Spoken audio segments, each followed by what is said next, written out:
वो जो हम बोलते हैं ना, डोंट जज the book by its cover, वो ना बट डायलॉग में ही अच्छा लगता है। आप अनफॉर्चुनेटली रियल लाइफ में ना कहीं किसी ना किसी को जज कर ही लेते हो। I don't look like a reader और probably the kind of person that I am ना, यूजुअली लोगों को लगता है कि ये थोड़ी पढ़ता होगा। फ्रीडम आपको फ्रीडम फाइटर्स दिलाते हैं और देश पॉलिटिशियंस चलाते हैं। We've created our own little universe, no? Universe I was about to Of say freedom that, fighters. of freedom fighters. I'm very excited to know कि आज आप किसकी कहानी सुनाने वाले जी, I don't want to give like gyan on him, क्योंकि ये कोई मामूली शेर नहीं था। ये थे भारत के वीर, पंजाब केसरी, शेर पंजाब, लाला लाजपत राय।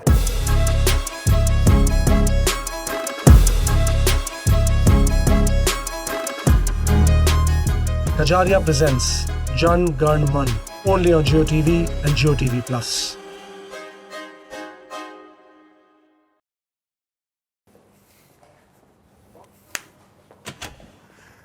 हेलो। वैसे usually hello, good morning, welcome बोलते हैं, हम यहाँ बोलेंगे आज इनकलाब जिंदाबाद। इनकलाब जिंदाबाद।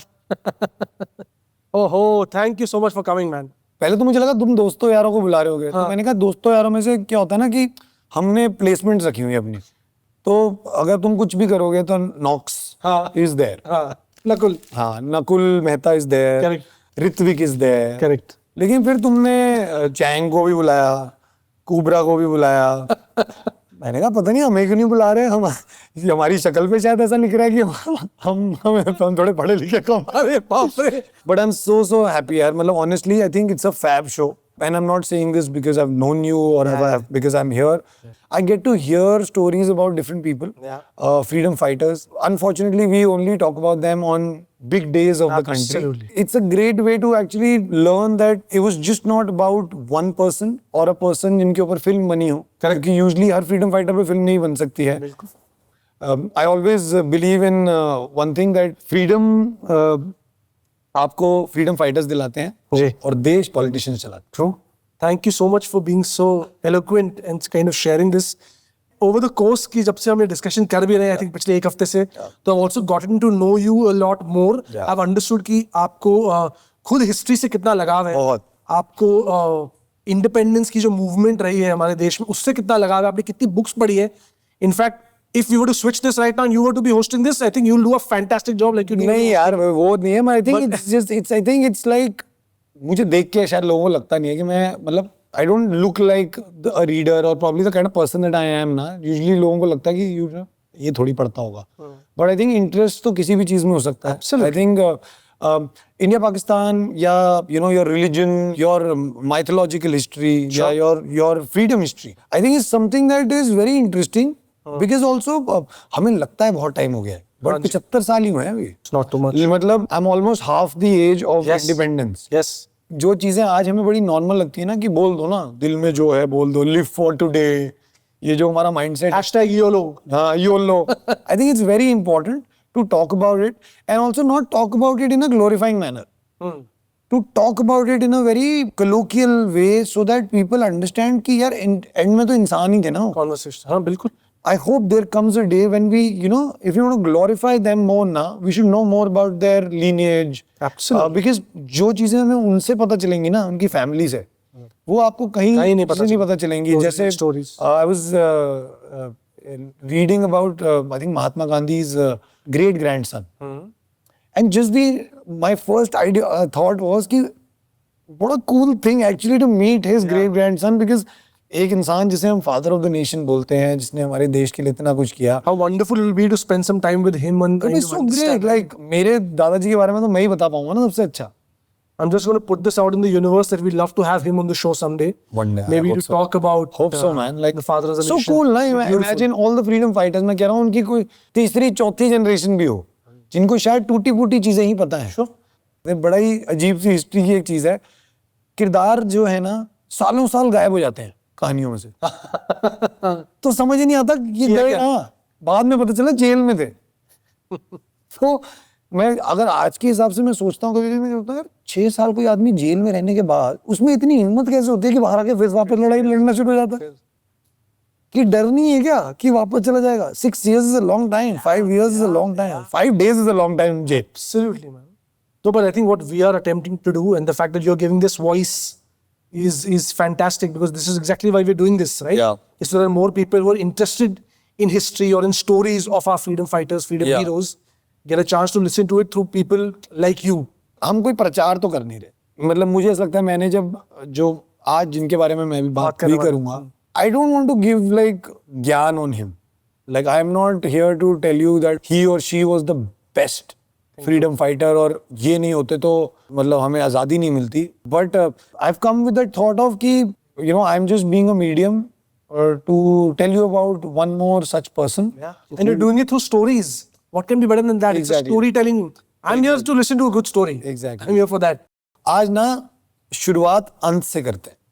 Wow. Okay. इसकी भी एक वजह है, मैं बताता हूँ उसकी वजह क्या है. क्योंकि आज मैं जिस इंसान की बात करने वाला हूँ, उनका जो अंत है ना, आई थिंक आज़ादी की लड़ाई की आखिरी जो शुरुआत थी ना, वो उनके अंत से ही हुआ है. 30 अक्टूबर 1928, बेचैन हवा, क्रांति का यलगार. वो मैदान बना जंगल, शिकारी पर थी धुन सवार. पूरे जंगल के आगे एक शेर खड़ा था, बेखौफ निर्भय, उसमें तेज बड़ा था. वो शिकारी था एक निर्दयी और कठोर अफसर, superintendent of police James A Scott. उसकी पहचान उसके जुल्म भरे इरादों से होती थी. उसके सामने लाहौर की सड़कों पर एक भीड़ इकट्ठा थी, जहां शेर और उसके साथियों का प्रदर्शन हो रहा था. लेकिन स्कॉट की नजर सिर्फ और सिर्फ उस एक शेर पर थी. यह एक शांतिपूर्ण प्रदर्शन था, दुनिया को सच दिखाने के लिए. लेकिन स्कॉट गुस्से से अंधा था, क्योंकि वो जानता था कि यह आदमी ब्रिटिश सरकार के रास्ते का कांटा था, और अगर आज सबक सिखा दिया तो दोबारा कोई कभी हिम्मत नहीं करेगा. कांप रहा था शिकारी. शेर के साथ खड़ा हर कोई उससे शेर नजर आ रहा था. भरी तूफान में वो आदमी तिरंगा लहरा रहा था. अपने वीर पुत्र के कंधे को वो मानो सहला रहा था. बात हाथ से ना निकल जाए, इसलिए स्कॉट ने लाठी उठा ली. चार्ज के कमांड पे अंग्रेजों ने शेरों पर लाठियां बरसा दी. बहते खून को उस शेर ने तिलक मान लिया. आखिरी सांस में भी भारत माता का नाम लिया. उस आदमी का इरादा उसके कपड़ों की तरह बिल्कुल सफेद था, और स्कॉट ने दोनों को खूनी रंग में रंग दिया. स्कॉट हंसने लगा. उसके लिए ये एक जीत थी, लेकिन उसे एहसास नहीं था कि उसका ये एक कदम आजादी के इतिहास में एक आखिरी ज्वाला बनकर बरसेगा. क्योंकि ये कोई मामूली शेर नहीं था, ये थे भारत के वीर, पंजाब केसरी, शेर पंजाब, लाला लाजपत राय. लाला लाजपत राय वो इंडियन फ्रीडम मूवमेंट की एक पूरी की पूरी किताब है. साथ ही इस मूवमेंट से जुड़ी कई अलग अलग महान किताबों का एक बहुत ही इंपॉर्टेंट हिस्सा है. सारे योद्धा या जितने भी लोग फ्रीडम मूवमेंट में हमारे साथ रहे हैं, वो सभी के सभी शस्त्र उठाने वाले नहीं होते. कई होते हैं जो एक जगह रुककर आपको आपकी मंजिल का रास्ता दिखाते हैं, या आपको आपकी मंजिल तक पहुंचाते हैं, आपके लिए एक स्ट्रॉन्ग बेस तैयार करते हैं. तो 28 जनवरी 1865 में पंजाब के एक छोटे से कस्बे धुड़की में इनका जन्म हुआ. वो ऐसे परिवार से थे जो एजुकेशन को बहुत इंपॉर्टेंस देते थे. इसीलिए पहले फिरोजपुर में एक सरकारी स्कूल में और बाद में लाहौर के गवर्नमेंट कॉलेज में एडमिशन लिया. उनकी जो इस कॉलेज में एडमिशन थी, उससे उनको ये फ़ायदा हुआ कि इंग्लिश, समाजशास्त्र, लॉ, इन सब में उन्होंने पढ़ाई की. Eventually Lala Lajpat Rai ji became a lawyer, and I think he also realized at a very early stage, you know, if you want to change something, you have to be a part of the system. Graduation के बाद वो law practice करने लगे, पर societal reforms पर भी उनका काफ़ी फोकस था, बिकॉज लॉ करने से कुछ नहीं होगा. सोसाइटल रिफॉर्म्स बहुत ज़रूरी हैं. जैसे लोग रहते हैं, महिलाओं की बहुत हेल्प करी, किसानों की बहुत हेल्प करी. तो उन्होंने एक स्कूल की स्थापना की. स्कूल का नाम उन्होंने रखा दयानंद एंग्लो वैदिक स्कूल, DAV. तो The DAV. What a foresight of the man. He was thinking of the future in the present when we are going through all of this. the war for independence. He's thinking of what we'll do in the future. लाला विचारों पर सवार था, तलवार तो सिर्फ शरीर पर घाव करती है, पर उनके कलम से पड़ता आत्मा पर प्रभाव था। तोल मोल के बोलने की अंग्रेजी आदत उनमें थी नहीं, पोल खोल के सच खोल के बात उन्होंने की कही। शेरे पंजाब शब्दों के सौदागर थे, मुंह से निवाला छीनने वालों के मुंह बंद करने के लिए वो हमेशा उजागर थे। There's an other incident जिसके बारे में मैंने शायद कहीं पढ़ा था कि सन 1927 1927 में there was an author by the name of Catherine Mayo. उन्होंने अपनी एक बुक रिलीज की. It is a lot of negative propaganda about the country. Lalaji ne, I think he came across that book, and Lalaji being Lalaji, he had to give a befitting reply. So he came up with his own book called Unhappy India, which basically spoke about that all the problems that are pointed out about India are not just unique to India, but they basically exist in all other developed countries, so to speak, as well. Yeah, so I mean, उन्हें पता था कि अपने कलम का कैसे सही तरीके से इस्तेमाल करना है. You know, लाला जी ने देखा कि सामाजिक और राजनीतिक मुद्दे जो हैं उनको सिर्फ कानूनी दायरे में सॉल्व नहीं किया जा सकता, because back in the days अंग्रेजों के रूल्स बहुत सारे थे, बहुत ही बायस्ड रूल्स थे, लॉज थे. तो उन्होंने, लाला जी ने सोचा कि इस वक्त लॉ की प्रैक्टिस को मैं साइड पे रखता हूँ, and then he became a member of the Indian National Congress. उस वक्त दो आइडियोलॉजीज, अलग अलग आइडियोलॉजीज चल रही थी, गरम दल और नरम दल. नरम दल वाले चाहते थे कि पेटिशंस, रिक्वेस्ट या पॉलिसीज से इंडिया का बेटरमेंट हो, बट अंग्रेजी हुकूमत या सरकार के अंडर. ऐसे में भारत की तकदीर संवारने का 3 फौलादों का मिलन हुआ. गरम दल में उबला ज्वालामुखी, जब लाल बाल पाल का संगम हुआ था. पंजाब के शेर लाला लाजपत राय, महाराष्ट्र च Singh Pal Gangadhar Tilak, and the tiger of Bengal Bipin Chandra Pal. Lal Bal Pal, दी ओजी, अभी के टाइम पे वायरल हो जाता.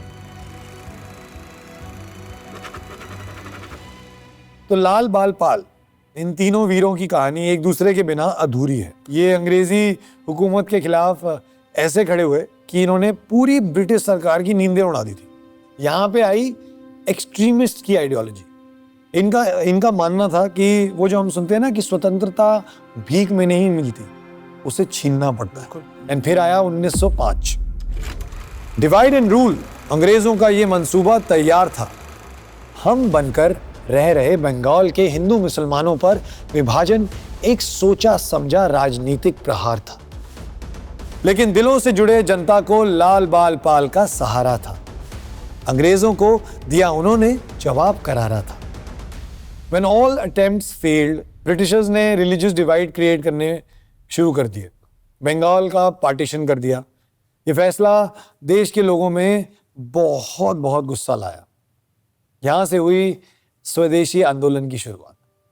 स्वदेशी का मतलब है अपना देश, और इस आंदोलन का संदेश सिंपल था कि हम अपने देश में बनी हुई वस्तुएं और सेवा, basically goods and services made in our country, हम वही यूज करेंगे और विदेशी वस्तुओं को त्याग देंगे. इसका जो मेन ऑब्जेक्टिव था, it was to impact the British economy, क्योंकि ब्रिटिश एम्पायर अपना सारा का सारा सामान, गुड्स, सर्विसेज हमारी कंट्री में ऊंचे ऊंचे दामों पर बेच रही थी. इससे द ब्रिटिश इकोनॉमिक सिस्टम वो कमजोर हुआ और इंडियन इंडस्ट्रीज को बढ़ावा मिला. In fact just to add to that, अपनी स्वदेशी विचारधारा को फॉलो करते हुए लाला जी ने पंजाब नेशनल बैंक की भी स्थापना की. चलो जी, एक और चीज मैंने भी सीख ली. मैंने भी आज सीख ली. इनफैक्ट पीएनबी वो पहला बैंक था जो पूरी तरह इंडियन कैपिटल के दम पर बना. वो भी मेक इन इंडिया ही था ना तभी का. वो तब का मेक इन इंडिया था. अब अंग्रेज समझ गए थे कि जो लाला जी की ताकत है बहुत ज्यादा है, उन्हें रोकना मुश्किल हो रहा था. So they I think went for the easier option. उन्होंने लाला जी को गिरफ्तार कर लिया, सेडिशन चार्जेस लगाए, and he was sent to Mandalay prison. Some English newspapers also had put that entire thing कि लाला जी ने ये गलत किया है, वो गलत किया है. But when Lala ji came out, because there was nothing proven against him, उन्होंने बाहर आके दोनों न्यूज़पेपर्स को सू किया and he won both the cases. उनकी लॉ की डिग्री काम आ गई। उनकी लॉ की डिग्री काम आ गई। एंड आई थिंक पॉलिटिशियन होने से पहले वो लॉयर थे। जी। It definitely helped him out. करण, लाला जी को पंजाब केसरी क्यों कहा जाता है?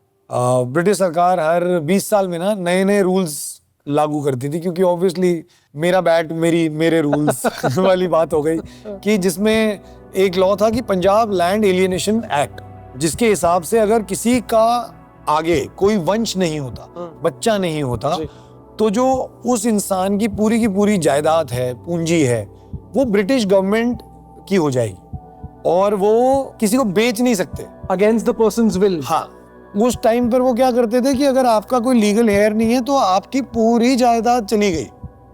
तो लाला जी ने इस एक्ट के खिलाफ लोगों को एजुकेट करना शुरू किया। लाला जी के इन्फ्लुएंस से लोग ऑब्वियसली भड़के और पंजाब में काफी अनरेस्ट शुरू हुआ इस एक्ट को लेकर। शिक्षा लाला जी की सबसे बड़ी चिंता थी। ब्रिटिश तालीम में जात, वर्ग और धन के तराजू पर कौन शिक्षित होगा तोला जाता था। ब्रिटिश सोच और व्यापार का जो साथ दे, बस उसके लिए ही रास्ता खोला जाता था। लाला जी को इस बात से सबसे बड़ी शिकायत थी। उन्होंने हमेशा भारतीय पद्धति से पढ़ने की हिदायत दी। अंग्रेज गुलामी भरना चाहते थे लोगों के दिमाग में, ताकि लगे रहें वो बस जी जनाब में। पर स्वराज के सिपाहियों को यह मंजूर नहीं था। जी जनाबी को बनाया इनकलाबी और लिख दी आजादी की एक नई कविता। तो 1914 लाला जी पहुंचे इंग्लैंड भारत की आजादी मांगने। सीधा ब्रिटिश पार्लियामेंट के सामने उन्होंने ये बात रख दी। लेकिन द ग्रेट वॉर, या हम कहें वर्ल्ड वॉर 1, वो छिड़ गया था। तो उस टाइम पर इंडियन इंडिपेंडेंस बैक बर्नर पे चली जाती। तो लाला जी ने यहाँ पर भी अपना एक बहुत ही कमाल का दिमाग चलाया, जहाँ पे उनका वो जो पॉलिटिकल एंगल है वो हाईलाइट होता है कि how important it was to also talk it out with the Britishers and not just fight with them. Of course. तो लाला जी ने देखा कि British was completely involved in war, they needed help. So उन्होंने एक प्रस्ताव रखा, एक थॉट रखा कि जो हमारी भारतीय सेना, भारतीय नौजवान, वो ब्रिटिश गवर्नमेंट के साथ, उनके सोल्जर्स के साथ लड़ेंगे, उनका साथ देंगे। और सिर्फ एक ही मांग है कि उन्हें इक्वल दर्जा मिलना चाहिए जब वॉर खत्म हो जाएगी। या ब्रिटिशर्स फॉर ऑब्वियस रीजन बहुत चिंता में थे। कोई भी इनके खिलाफ आवाज़ उठाता था या कुछ भी मतलब करता था तो इनकी नज़र में होता था इंसान लोग। लाला जी खुद इस वक्त इंडिया में थे ही नहीं। एक तरफ 1918 में वर्ल्ड वॉर 1 खत्म हुआ और दूसरी तरफ भारत में इंडिपेंडेंस वॉर जो था वो अब गरमाने लग गया। पंजाब में लोगों ने सबसे ज़्यादा प्रदर्शन किया, विरोध करना शुरू किया। फर्क सिर्फ इतना था कि अब सिर्फ ये जो गरम दल का प्रदर्शन था वो नहीं हो रहा था। अब लोग ना यहाँ गांधी जी का दिखाया हुआ एक नया रास्ता अपनाने लग गए थे, अहिंसा का रास्ता। अंग्रेजी सरकार ने सोचा कि जितने भी आवाज़ उठ रही है, let's set them all right, and they did something to set an example. 1919 Jallianwala Bagh जो जनरल डायर के ऑर्डर पे हुआ, एक नॉन प्रोटेस्टिंग ऑडियंस पर गोलियां चलाना, निहत्तों पे गोलियां चलाना was the last thing that they could do। Britishers को लग रहा था कि अब हिंदुस्तान के जो लोग हैं वो और डर जाएंगे, बट बिल्कुल उसका उल्टा हुआ। I think the anger became so furious कि फिर वो आग रुक ही नहीं पाई। fueled an entire generation। That I think आज तक जब बात करते हैं, it's like I get goosebumps still thinking कि यार कैसे कर सकते हो। 1920 में जब लौटे लाला तो देश की कहानी बदल गई थी। आक्रोश आसमान पर था, जलियांवाला बाग की चीखें अभी भी गूंज रही थी। अंग्रेजों की तानाशाही हर हद पार कर चुकी थी। शिकार को अभी शिकारी बनना पड़ेगा, ये लाला जी ने दहाड़ दी थी। इस अनरेस्ट को देखकर 1927 में ब्रिटिश सरकार ने साइमन कमीशन बनाया। साइमन कमीशन का मकसद था भारत में कानून सुधारने का। इस पूरे के पूरे कमीशन में एक भी भारतीय नहीं था. Laws that were supposed to be made for Indians had no Indian representation. And I think that is what angered the public. इसी साइमन कमीशन के खिलाफ पीसफुल प्रोटेस्ट के दौरान 30 अक्टूबर की तारीख को लाला जी और उनके साथ खड़े फ्रीडम फाइटर्स पर लाठीचार्ज हुआ. लाला जी के सर पर और छाती पर लाठियों से मारा गया. बट जैसे हमने स्टार्ट में कहा कि अंग्रेज़ों की नज़र लाला जी पर थी कि अगर लाला जी को साइड कर दें तो शायद ये जो अटेम्प्ट ऑफ फ्रीडम है ये डाई डाउन हो जाएगा. 18 days later, on 17th of November 1928, Lala ji succumbed to his injuries and passed away. उसने तकलीफों का तूफान झेला, तब जाके आज़ादी का सूरज आया. उसका अंत था क्रांति की शुरुआत. भगत, सुखदेव, उद्यम जिसके करते हैं नमन. लाला लाजपत राय एक योद्धा जो था देश का घमंड. Lala ji's last words were as hard-hitting as his life. उन्होंने मरते हुए कहा था कि मेरे ऊपर पड़े ये प्रहार अंग्रेजी हुकूमत की ताबूत में अंतिम कील साबित होंगे. And I think he was right. In contemporary terms, अगर हम बोलना चाहें, I think his death was the last nail in the British coffin. The atrocities that they committed went on for over a century. 1927 से 1947 तक तो 20 साल थे, लेकिन 1947 के बाद भी वो जो डिवाइड एंड रूल का फंडा करके जाना, I think it was more about, I think the mental atrocities. And I think people who we talk about today, the freedom fighters, probably were the only people who mentally were very strong. And this is just a piece of Lala ji. I think ये उनकी एक पूरी कहानी का एक बहुत ही summarised thought है कि उन्होंने क्या क्या किया. He is not saying go and kill the British. He's saying education is important. Of course. Thank you. Thank you so much once again for doing this. Because it's a beautiful day. Yes, our Independence Day. And Independence Day से मुझे याद आया, तो मैं तैयार होके आया था. Thank you. तो ये मैं अब लगा लेता हूँ. अरे yes, ये अभी लगा लेते हैं हम. So glad you came and you narrated the story and so beautifully to, I mean, all your followers in the language that they'll also understand. How was it for you? I get now this sense of elation within myself every time I talk about my country. Yes. ये जो एक historical हमारा जो event है ना, ये कभी जिंदगी में नहीं बदलेगा, क्योंकि फ्रीडम फाइटर्स अब नहीं बदलेंगे. वो एक इवेंट हो गया है, वो अब पूरी जिंदगी तक वही रहेगा. I am just very, very happy that I was here. I could be a part of this world of superstars. Yes. Or I should say, We've created our own little universe. No? universe. I was about to Of say freedom that, fighters. of freedom fighters. Yeah. And before I think we go, I would want to wish everyone a happy Independence Day. A happy Independence Day. Thank you. Thank you so much, man. Thank you, Ji. Thank you. Thank you.